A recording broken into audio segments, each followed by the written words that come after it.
앞으로 이제 7.10 대책 이후의 상황은요, 당분간 굉장히 냉랭한 상태가 조금 유지가 될 것 같아요.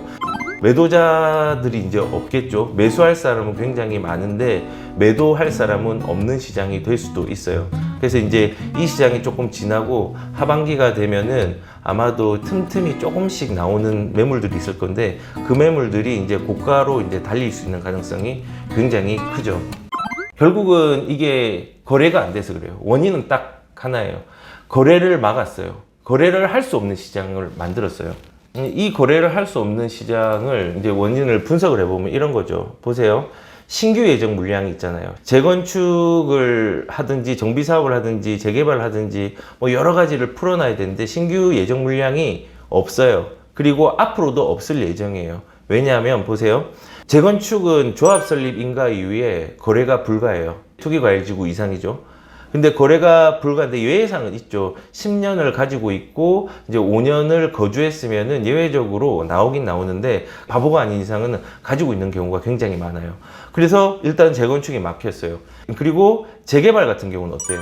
이제 규제지역 투기과열지구에서는 관리처분 인가라는 게 있어요. 그러니까 이게 순서가 이래요. 예정지구가 있고 그 예정지구에서 재건축 같은 경우는 안전진단이 통과가 되면은 그 안전진단 통과 이후에 추진위가 설립되고 추진위 다음에 조합이 설립되죠. 그 다음에 조합이 설립된 다음에 사업식 인가가 나고 관리처분 인가가 나고 이런 식으로 쭉 나요. 근데 거기서 이제 그 관리처분이 분량처분이라고 저는 하는데 돈 계산하는 거예요. 평형이 얼마고 이거를 조합한테 얼마나 나눠주고 얼마에 분양하고 일반 분양을 얼마에 하고 이런 내용인데 이때부터 관리처분 인가할 때부터 재개발도 이제 거래가 불가해요. 재건축은 조합 때부터 불가하고요. 이런 식으로 거래를 막아놨죠. 재건축 재개발에 정비사업 이후에 분양을 하잖아요. 이 분양가를 컨트롤 했어요. 컨트롤 하니까 뭐가 위축될까요?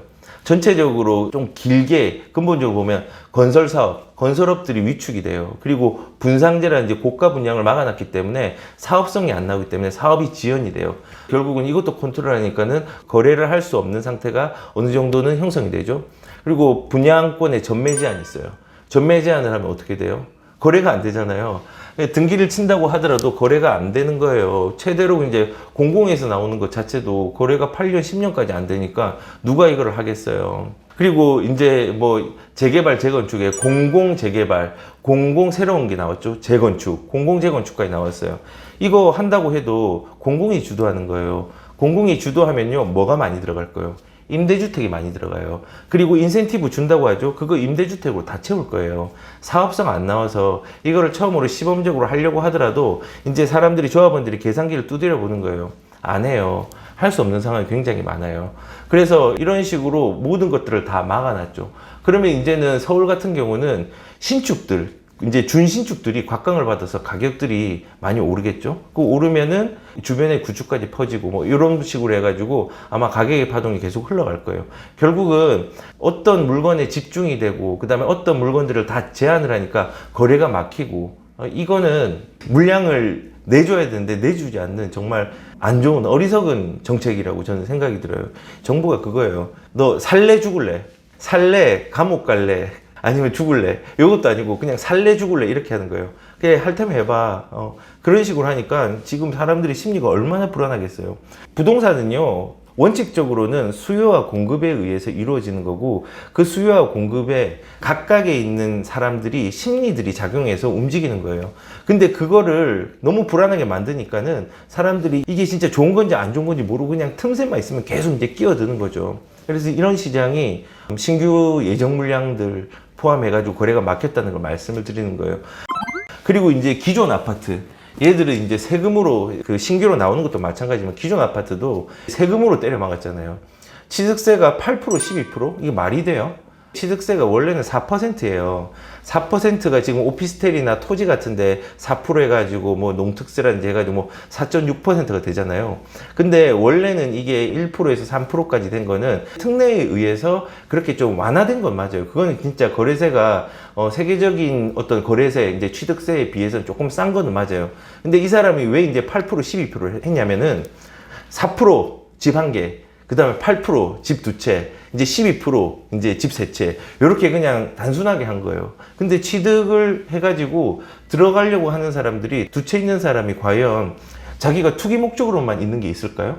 말이 안 되죠. 투기 목적으로 있는 게 아니라 진짜 그 맞벌이 부부가 주말 부부를 해야 되는 상황도 생긴 거고, 그러니까 사람들이 자세히 이 세금에 대해서 파고들면은 이 정부가 정말 거래를 못하게 해서 실질적인 피해자들이 단순하게 집을 가진 자가 아니라 집이 없는 사람들까지도 다 퍼뜨리고 있구나, 이거를 사람들이 지금 알고 있는 거예요. 그래서 이제 취득세 얘기를 하다 말았는데 8% 12% 이렇게 갔잖아요. 100% 이제 공포가 된 건 아니지만은 지금 나온 거는 그거예요. 만약에 7월 10일 날 정책이 발표를 했잖아요. 근데 그 정책이 발표한 이전에 계약을 했을 경우에는 3개월의 유예기간을 주는 것 같아요. 그래서 그 전에 계약을 했으면은 이전에 있는 취득세 1%에서 3%를 적용을 시키고, 분양권 같은 경우는 그 이전에 했으면은 한 3년간의 유예기간을 주는 것 같아요. 근데 7월 10일 이후에 계약을 했다. 이미 이제 시간은 흘러갔죠. 그러면 무조건 두 채 사면은 8%, 그 다음에 세 채 사면 12%예요. 근데 문제는 이게 규제 지역이 아니라 전 지역이에요. 전국이에요, 전국. 예외가 없어요. 서민들도 예외가 없어요. 저기 이제 경북에 있는 집 조그만 거 한 채 사서 그냥 잘 살고 있다가 여기 한 개 사야지 하면요, 그럼 2주택이잖아요. 그럼 1억짜리 사도 800만 원이죠. 그리고 이제 1억짜리 또 한 개 또 사야지 해가지고 또 사면요, 총 뭐 집이 3개가 다 1억이라고 치면은 마지막 세 번째 살 때는 가격이 어떻게 돼요? 취득세만 1200만 원이에요. 그래서 이거에 대한 부분들, 정말 취득세는 좀 문제가 심각한 부분이고, 정책을 계획을 할 때 그 정책을 이끌어 나갈 관리에 대한 계획도 분명히 세워야 되거든요. 근데 관리에 대한 건 없고 워낙 급하게 긴급하게 정책들을 만들어 버리다 보니까 이 관리에 대한 부분들이 전혀 없는 거예요. 취득세는 좀 과하게 이제 된 거고. 근데 취득세에 대해서 이런 생각 한번 해보셨어요? 저는 상담을 할 때 이 얘기를 해요. 100% 취득세를 보완해가지고 가져갈 수는 없지만은, 취득세는요, 나중에 양도세에서 공제가 돼요. 그거 아세요? 그러니까 내가 한 5억짜리 집이 7억이 됐어요.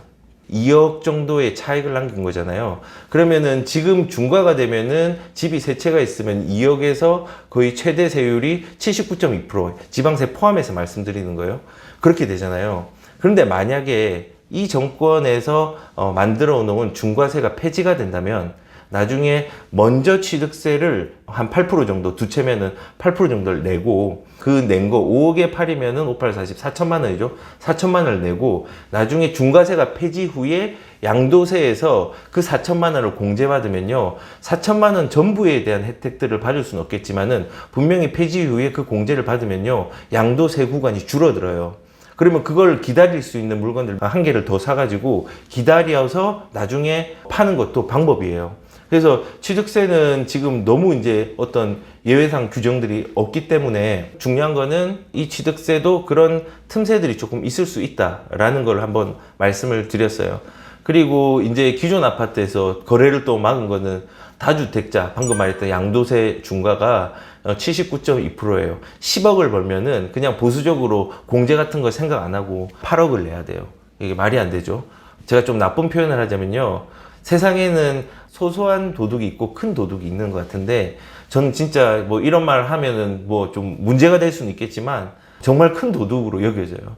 왜냐면은 이게 특정 다수가 아니라 특정 소수의 어떤 기준에 맞추다 보니까, 한 30%의 어떤 기준, 40%의 기준을 맞추다 보니까 60%가 피해를 보는 어떤 격이 많거든요. 그래서 이런 다주택자의 중과 같은 경우는요, 너무 과도해요. 이거를 풀어야지, 이거를 풀지 않으면은 거래 절대 안 나와요. 그래서 사람들이, 이제 집을 가진 사람들은 종부세랑 양도세를 비교를 할 거예요. 근데 비교를 딱 해보고 계산기 두드려 보고 양도세가 훨씬 더 부담이 되는 거기 때문에, 보유세가 지금 세고 2022년까지 공정시장 가액 비율을 100%로 올린다고 하더라도 양도세에 대한 부분들, 저가주택의 다주택자 같은 경우는요, 견딜만 할 건데, 고가주택의 다주택자 같은 경우는 이제 힘들겠죠. 그런 사람들은 계산기 두드려보고 나가겠지만은, 대부분은 양도세가 더 부담스럽다는 걸 알 거예요. 그래서 이제 버틸 거예요. 이제 그런 상황들이 계속 되는 거죠. 그래서 이렇게 이제 중과로 또 막았죠, 기존 아파트. 그리고 이제 중과로 또 막은 이후에 임대사업자가 증가를 했어요. 기존 아파트들 처음에 2017년도 파리 대책 때 너희들은 정부를 대신해서 민간 임대사업자로 명하노라, 이렇게 얘기해서 혜택은 굉장히 많이 줄게. 단 의무기간을 지켜라 라고 했는데 이게 지금 폐지의 위기에 있고 그 사람들이 이제 혜택들은 계속 유지하고 그 다음에 중간에 임대사업도 안 하겠다 하면은 이제 3천만 원의 범칙금을 안 물게 하지만은 중과세에 대한 위험 때문에 이 사람들은 끝까지 그걸 가지고 갈 거예요.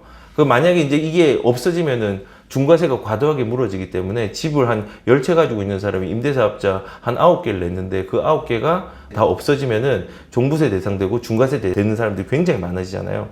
그래서 이제 이걸 끝까지 가지고 있을 거예요. 결국은 임대사업자가 처음에 시작하라고 해가지고 했는데 이제 8년 정도, 옛날에 2018년 4월 1일 이전까지는 5년간 해도, 그러니까 4년 임대주택을 하고 5년 임대주택을 해도 거기에 대해서 종부세 배제라든지 양도소득세에 대한 배제들이 다 있었어요. 근데 이제 그거를 2018년 4월 1일 이후에는 10년으로 땡겼고 9.13 대책에서는 종부세 배제 없애버리고 그 다음에 양도소득세에 대한 중과 그 혜택들을 사라지게 했잖아요.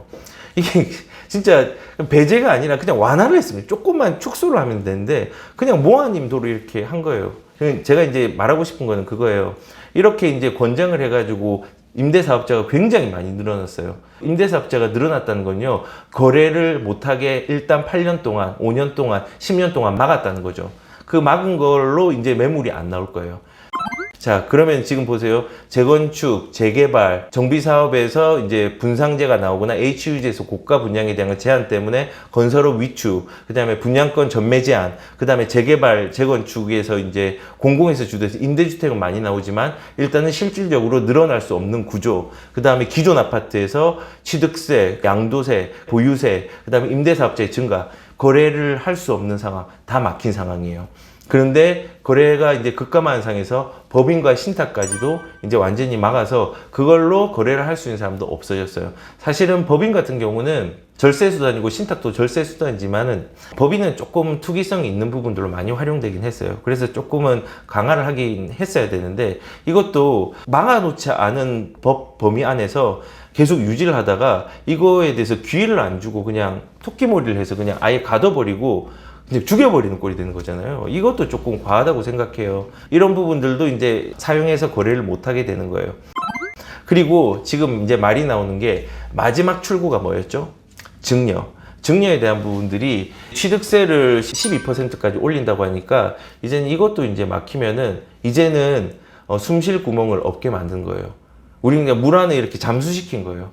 나중에 나와야 되잖아요. 못 나오게 지금 꾹꾹 누르고 있는 거예요. 증여는 이런 식으로 활용이 돼요. 우리가 이제 자녀에 대해서는 증여가 10년 동안 비과세가 얼마죠? 5천만 원이죠.